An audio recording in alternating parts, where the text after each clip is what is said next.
পৌঁছেছে চরম পর্যায়ে, গান্ডুর গান্ডুগিরি পৌঁছেছে চরম পর্যায়ে, কোথা থেকে কোন অজানা এক উড়ে এসে জুড়ে বসল রে।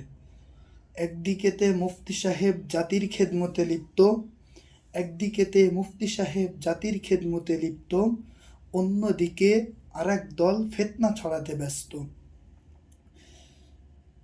কেউ বা আবার লাইভে এসে করে ভবিষ্যৎবাণী, কেউ বা আবার লাইভে এসে করে ভবিষ্যৎবাণী, কেউ বা আবার পাশ থেকে তাকে দিচ্ছে উস্কানি।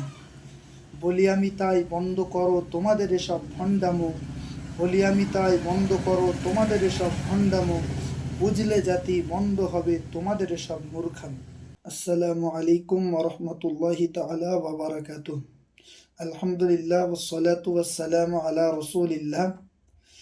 যাবতীয় উপাসনা আরাধনা বিশ্ব স্রষ্টার দরবারে নিবেদিত হোক, দরুদ সালাম বর্ষিত হোক বিশ্ব মহিমান্বিত নবী মুহাম্মদুর রাসূলুল্লাহর উপরে। বড় কথা, বেশ কিছুদিন পূর্বে সোশ্যাল মিডিয়া খুলে আমি দেখলাম মুফতি আমিরুল বলে একজন মুফতি আব্দুল কাইয়ুম সাহেবকে নিয়ে বেশ কিছু কটূক্তিমূলক বক্তব্য রেখেছেন। তুমি কিরা বুঝো 25 বছর আগের ফতোয়া আর এখনকার ফতোয়া কোন জায়গায়? আমার তো ভয় হয় আরো 10 বছর গেলেই তুমি হয়তো বলবা পয়সার বিনিময়ে নারী সঙ্গ লওয়া জায়েজ আছে, কারণ নেতার মোতাবেক যেটা উচ্চ তুমি ধরবে কি আসলা। সে কটূক্তিমূলক কথা বলার জন্য মুফতি সাহেবের বিরুদ্ধে বুখারী শরীফের 4203 নম্বর একটি হাদিস সে উদ্ধৃতি দিয়ে বলেছিল যে আল্লাহ তাআলা বদকার কিছু ব্যক্তির দ্বারাও এই ইসলামকে শক্তিশালী করেন। তো মুফতি সাহেব, আপনাকে আমি উদ্দেশ্য করে বলতে চাই যে আপনি যেমন বলেছেন জাহান্নামী ব্যক্তি দ্বারা ইসলামের খেদমত আল্লাহ নিচ্ছেন, আপনি কি ভুলে যাচ্ছেন উহুদ যুদ্ধের কথা, যেখানে আবদুল্লাহ ইবনে উবাই নামক একজন নামধারী লেবাসধারী মুনাফিকের জন্য ইসলামের কতটা ক্ষতি হয়েছিল? ভালোভাবেই বলছি, আপনি যেমন বললেন যে জাহান্নামী ব্যক্তি দ্বারাও আল্লাহ ইসলামের খেদমত নেন, ঠিক তার অপোজিটে আল্লাহ পাক রব্বুল আলামিন যে দিনটাকে, যে ধর্মটাকে মনোনীত করেছেন, সেই দিন মনোনীত ধর্ম কিন্তু নামধারী লেবাসধারী কিছু মুনাফিকের জন্যেও ক্ষতি হয়। সুতরাং আপনি যেমন ওই হাদিসের মিসদাক মুফতি সাহেবকে বানালেন, আমি অপরদিকে এই কথার মিসদাক কিন্তু আপনাকে বানাতে পারি যে মুফতি সাহেব যেমন জাহান্নামী ব্যক্তি, তার দ্বারা আল্লাহ ইসলামের খেদমত নিচ্ছেন, আপনিও একজন নামধারী লেবাসধারী মুনাফিক, আপনার দ্বারাও আল্লাহ ইসলামের ক্ষতি, আপনার দ্বারাও ইসলামের ক্ষতি হচ্ছে। এর জবাবস্বরূপ আপনি কি বলবেন? নাম্বার 2, যে কটূক্তিটি তুমি করেছো, যে ইসলাম বনাম রেডিও নামক বই লিখে মুফতি সাহেব 20 থেকে 22 বছর পূর্বে বলেছিলেন রেডিও শোনা হারাম, রেডিও যাদের বাড়িতে আছে তাদের বাড়িতেও খাওয়াও হারাম। তো আমি আপনাকে উদ্দেশ্য করে বলতে চাই, do you know what is the different between radio and YouTuber? তুমি কি জানো রেডিও এবং ইউটিউবারের মধ্যে পার্থক্যটা কি আছে?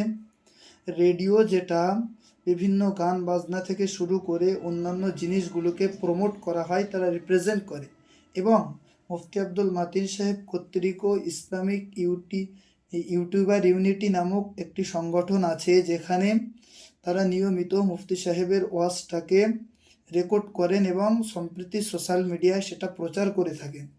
তাহলে আপনার এই কটূক্তির জবাবস্বরূপ আপনাকে আমি একটা প্রশ্ন রাখলাম যে আপনি কি জানেন যে রেডিও এবং ইউটিউবারের মধ্যে পার্থক্যটা কি?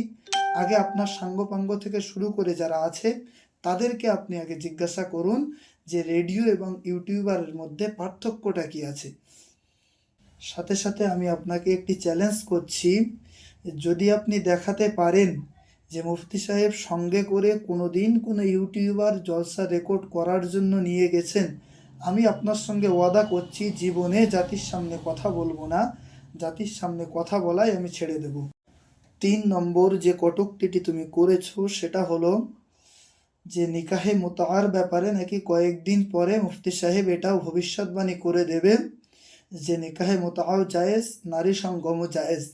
মুফতি সাহেব, আপনি একটু মিশকাতুল মাসাবি গ্রন্থ খুলে দেখুন যে বাবুল কাহানাতের আল ফাসলুল আউয়ালের প্রথম হাদিসটাই কি আছে, যেখানে রসুল স্পষ্ট বলছেন যে ফালা তাতুল কুহান, তোমরা ভবিষ্যৎবাণী যে করে গণকের কাছে তোমরা যেও না। তো আপনি যে মুফতি সাহেবের ব্যাপারে যে ভবিষ্যৎবাণীটি করলেন এটা কি ইসলামের শরিয়াতের মধ্যে আদৌ জায়েজ আছে? আদৌ কি আপনি দেখাতে পারবেন যে নিকাহের মুতাআর ব্যাপারে মুফতি সাহেবের বিরুদ্ধে যে ফতোয়া, যে কথা তুমি বললে সেটা ইসলামী শরিয়াতের মধ্যে জায়েজ আছে? তো এখানে আমি তোমার কটূক্তির জবাবগুলো দিলাম। এখন আমি তোমাকে 3টে প্রশ্ন করতে চাই। সেই 3টে প্রশ্নের উত্তর যদি তোমার কাছে এই ভিডিওটি কোনোদিন পৌঁছে থাকে তুমি আমাকে দেবে এবং এই উত্তর তুমি দেওয়ার চেষ্টা করবে।